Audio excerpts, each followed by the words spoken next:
doctorarjaybe, and I wanted to talk a little bit about marathon training.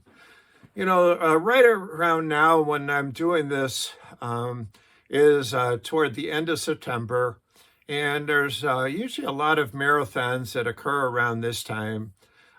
Chicago, New York, others. It's kind of the end of the season for the people who are doing marathon training. They're gonna do their marathon race, and then pretty much they go into a kind of a resting phase where they're kind of taking it easy a little bit more with their running. With preparing for that marathon, you need a few things. You're gonna have to realize that there's a certain amount of time that you're going to be on your feet. For somebody who's not a high performance runner, you may be out there for 4 to 5 hours, and you have to be able to tolerate that kind of time constraint.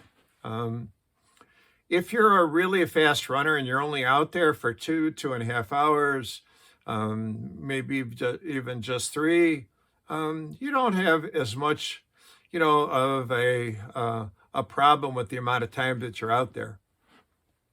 But like I said, for the average runner who's not Speedy Gomez, you might want to just make sure that during your training you're able to tolerate the amount of time that you're going to be out there. Now, this isn't to say that you need to do a 26-mile run during your training. Actually, you don't even need to get that close to that. They have shown that you can get by with the longest run being 16 miles. One of the keys with running of any kind of a race is the fact that you can always run 50% longer than your longest run. So 16 miles, 50% longer, that's 24 miles, just about the distance of the marathon, which is 26 miles. So 16 miles is pretty close to what you would need.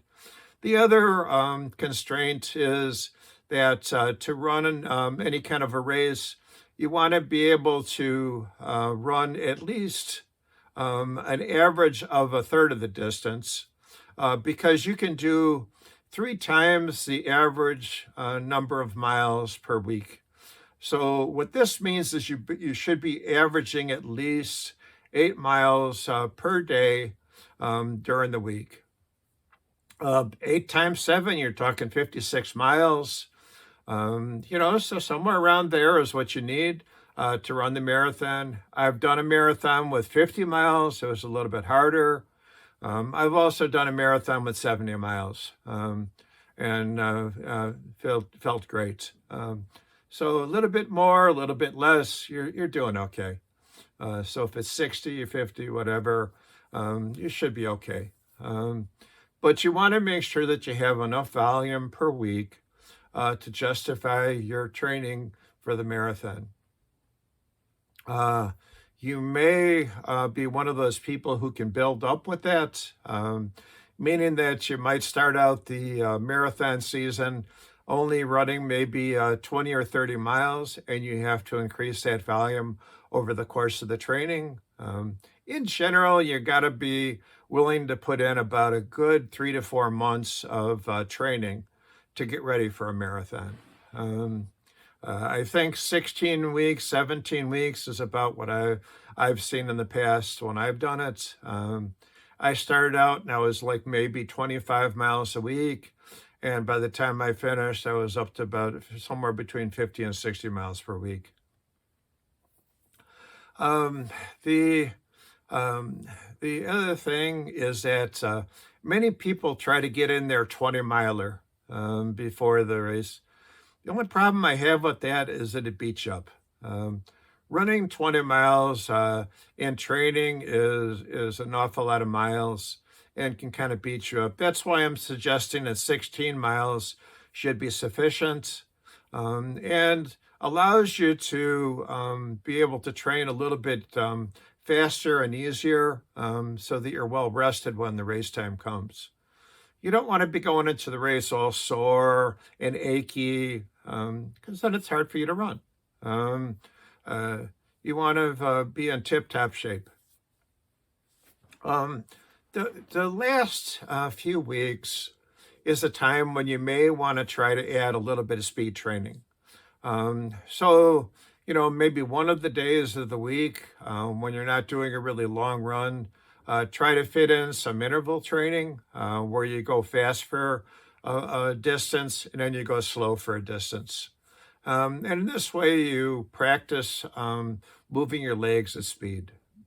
Doesn't really need to be that much faster than your average training because realistically, when you get to any of the races, you're not going to go from, let's just say, 10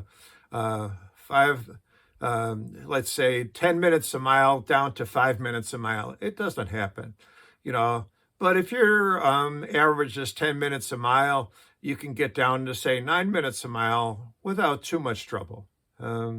So that's what you probably should be doing is trying to train at those intervals at a speed that you might do the actual race in, which, like I said, is not that much faster than your regular training. Also important is make sure you maintain your hydration status.